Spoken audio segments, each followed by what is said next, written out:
Hey everyone, and welcome to another Kanoa Reviews. Today we review the recently released Mafia Definitive Edition, which is essentially a remake of the 2002 game Mafia. I have a lot of love for the Mafia series, or at least the first two I should say, and have a pretty interesting relationship with them.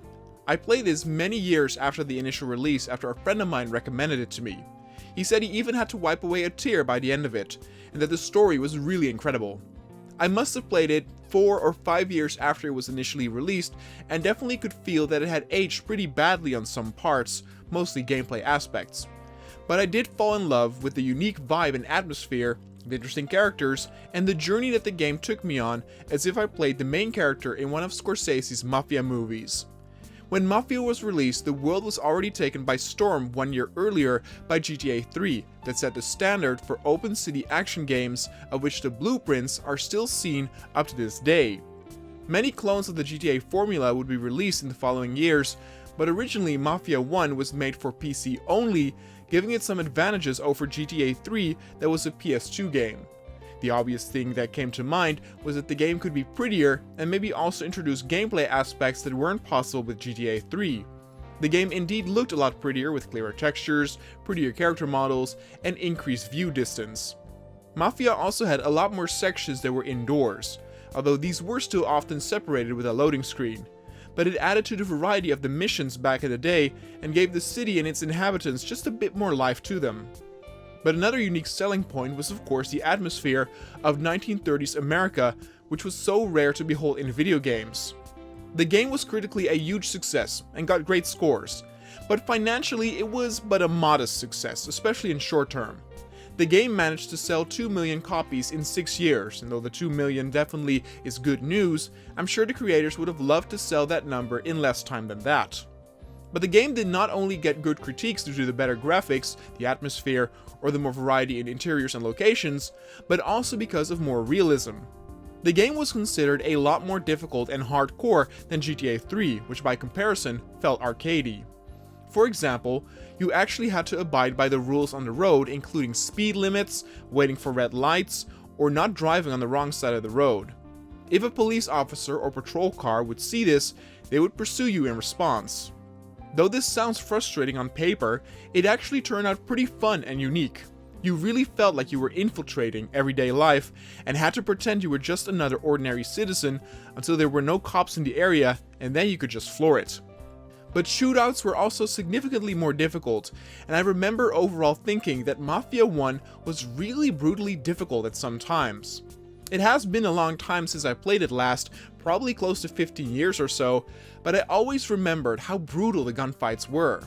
But when I looked up some footage to refresh my memory from the old game for this review, I also had to admit that what I saw definitely did not age well, and much of the gameplay, the gunplay, and elements like voice acting hadn't aged well. There was a lot of room for the remake to improve upon. But the real question was if it would keep the same spirit and keep it pretty hardcore and difficult instead of making it too mainstream. Let's find out if they succeeded in doing that. First, let's talk about the graphics, because that's always what first comes to mind when one thinks of a remake.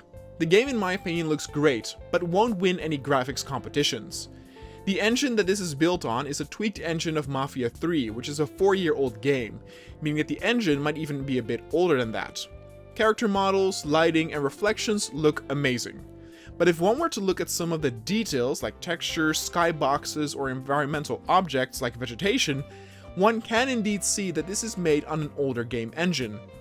Nevertheless, the game is still quite the looker, and the unique art design of the 1930s makes up enough for some of the lacking graphics, since everything just looks so different from the open worlds that we are used to. They managed to really recreate that city feeling of the old game, with familiar landmarks like the giant red bridge.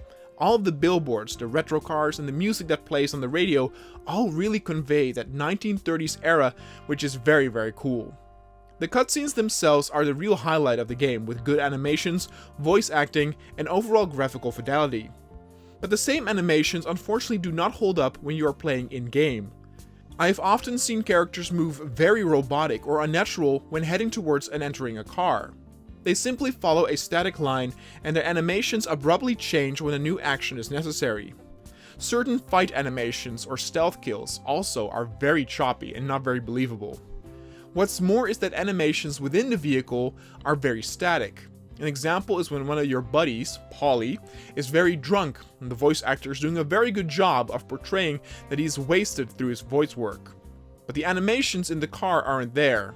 He's just sitting there moving his mouth up and down, and by now, we are used to much better animations even inside vehicles that have come to be the standard in even games like GTA 5, a game that came out 7 years earlier than this.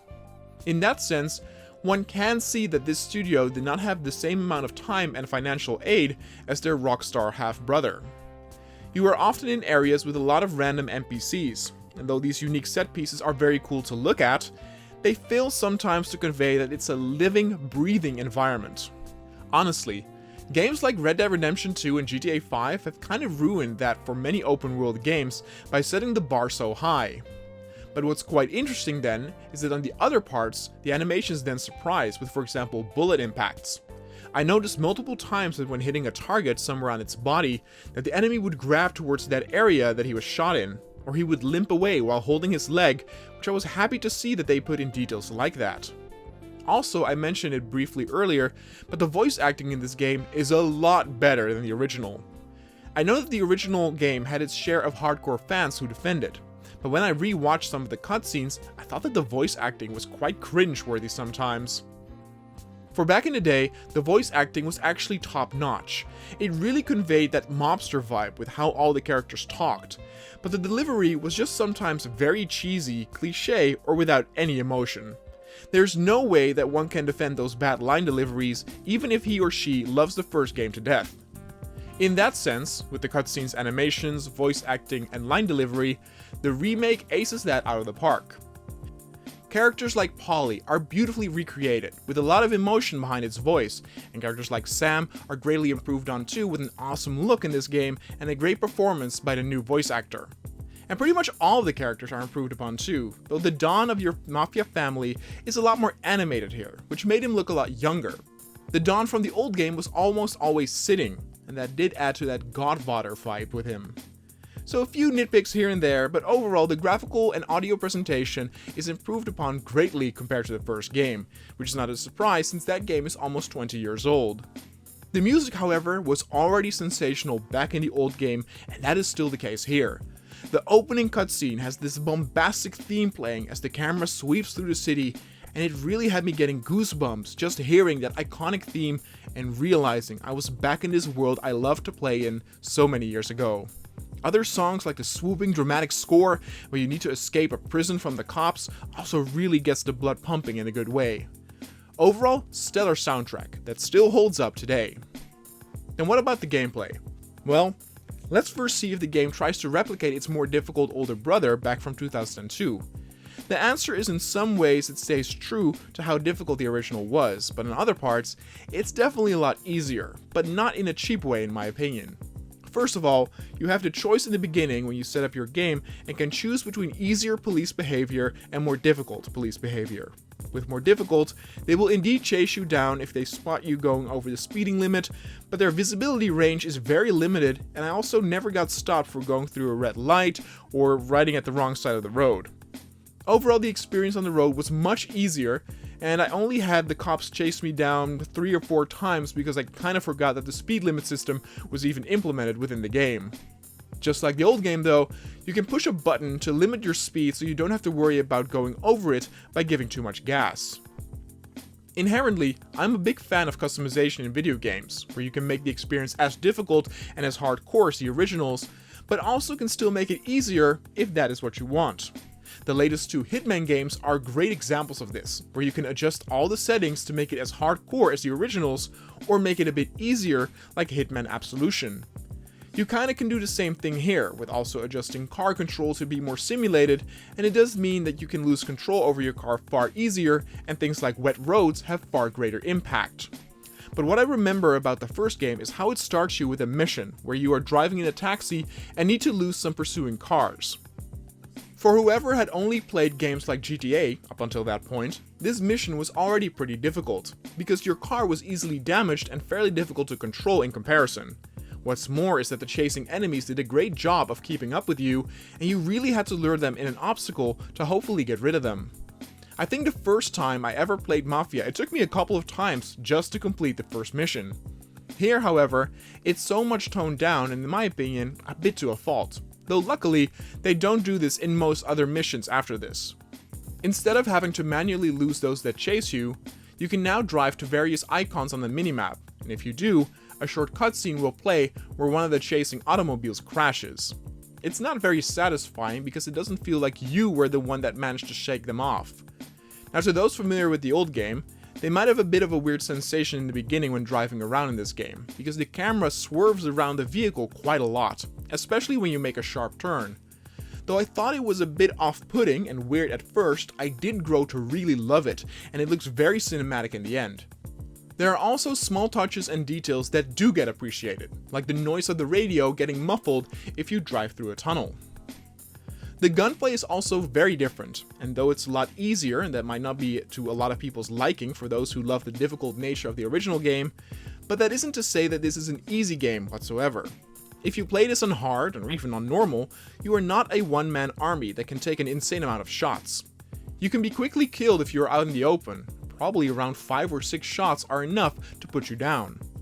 The big difference with the old game is that now you can head to cover with the push of a button, and that is a welcome addition without it feeling like it betrays the original. The crouching cover mechanic is a dangerous tool since so many games nowadays utilize it, and sometimes it makes it just feel like a basic Gears of War clone. But if done well, like here, it can actually add to the experience since you are never 100% safe if you are behind something. If you linger too long behind cover, the AI will try and throw Molotov cocktails at you to flush you out.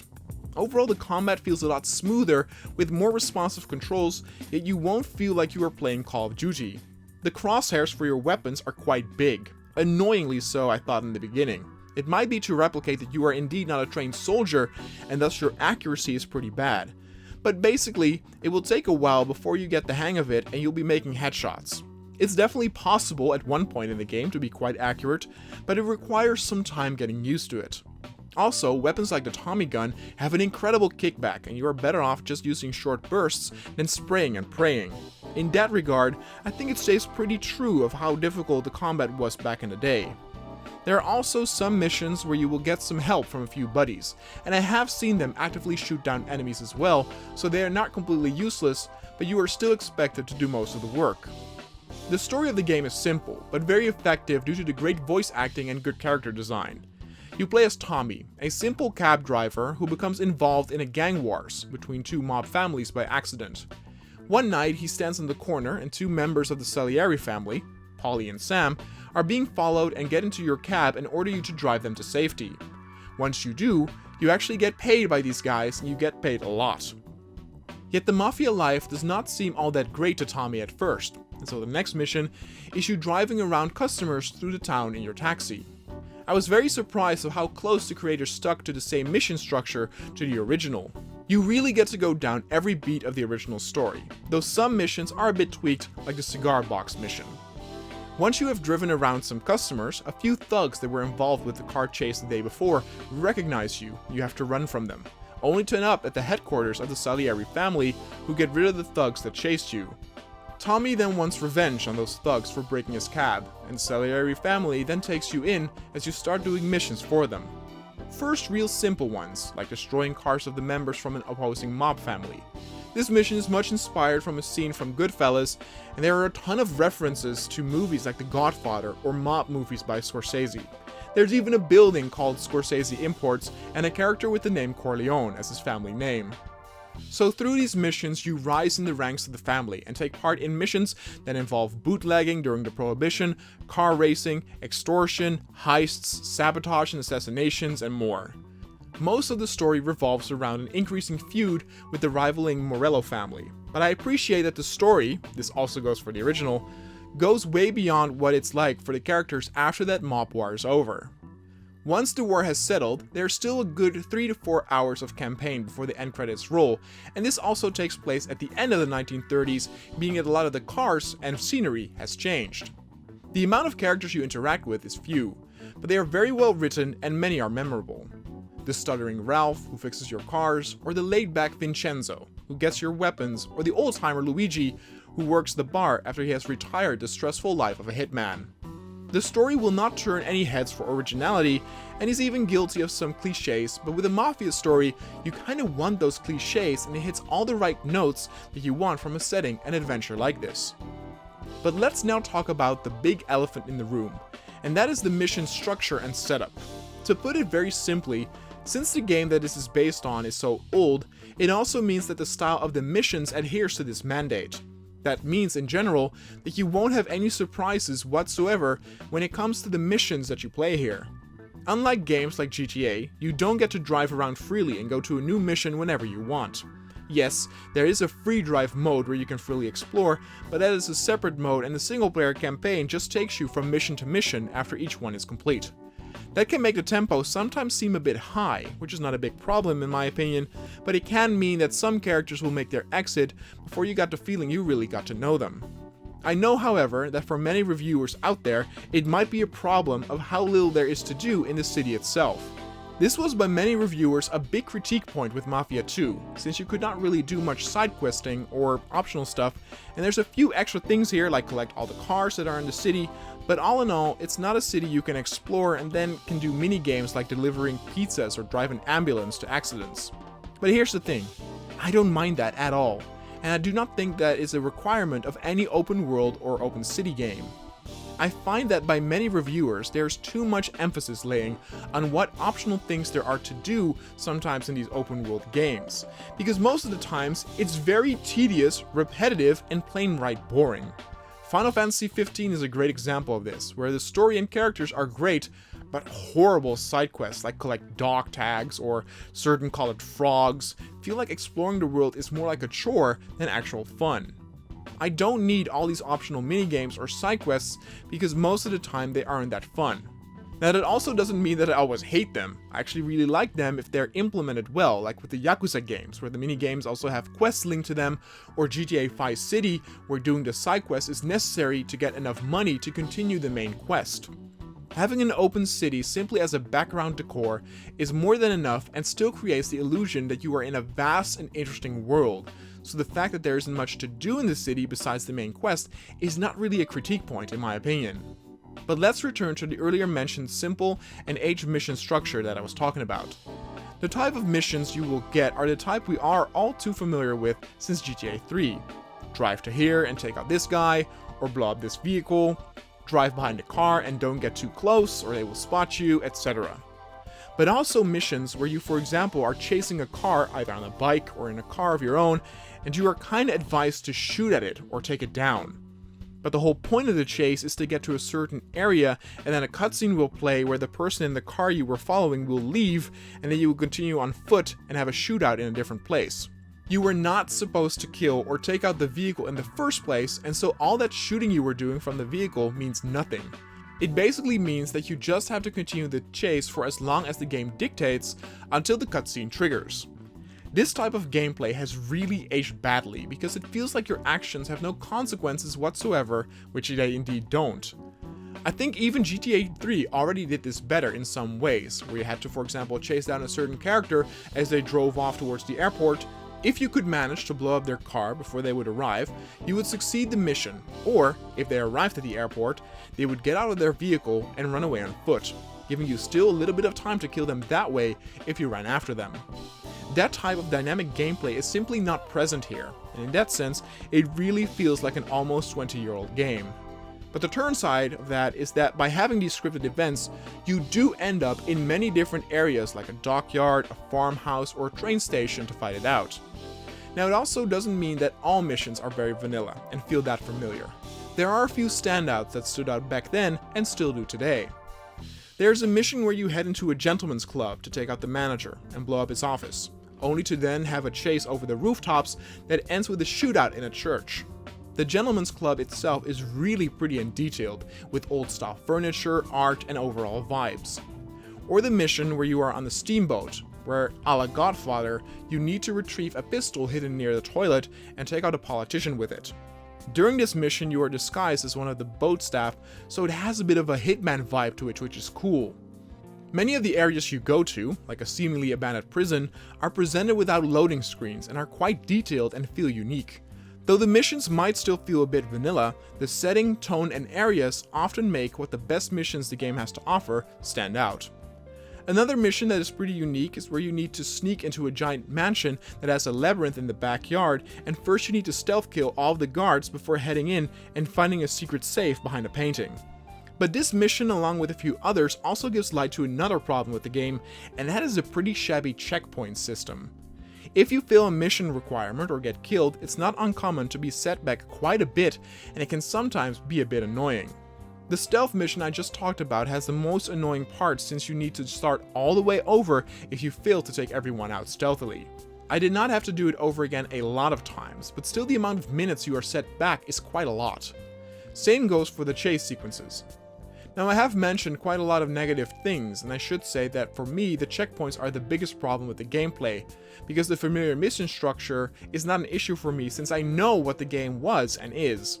The simple mission design is, in my opinion, only a problem for those who are used to games like GTA 5 or Red Dead that have far surpassed this in terms of missions and production design, and for those people, there won't be any surprises aside from a few unique areas you will visit.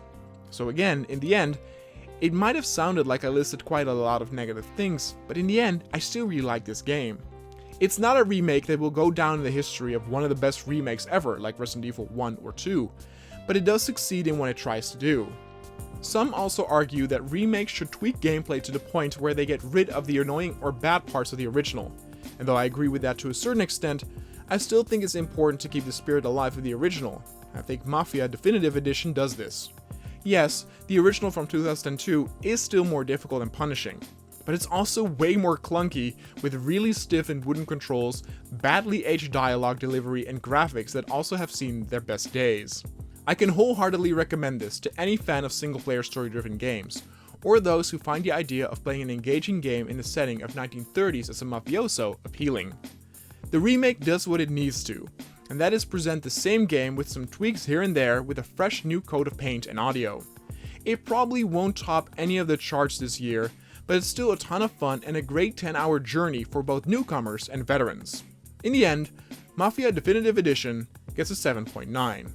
If they had tweaked the missions just a bit more and that you did not have to adhere to the very strict linear rules or have made better animations or details, it would have definitely rose above an 8. Its setting is still the most unique selling point of this game, and in terms of that, there's simply no other. I am also still a big fan of the second Mafia game, and might secretly even like that more than the original. I'm sure I will review that game in the future sometime on this channel, and maybe even dip my toes in the apparently horrible third entry.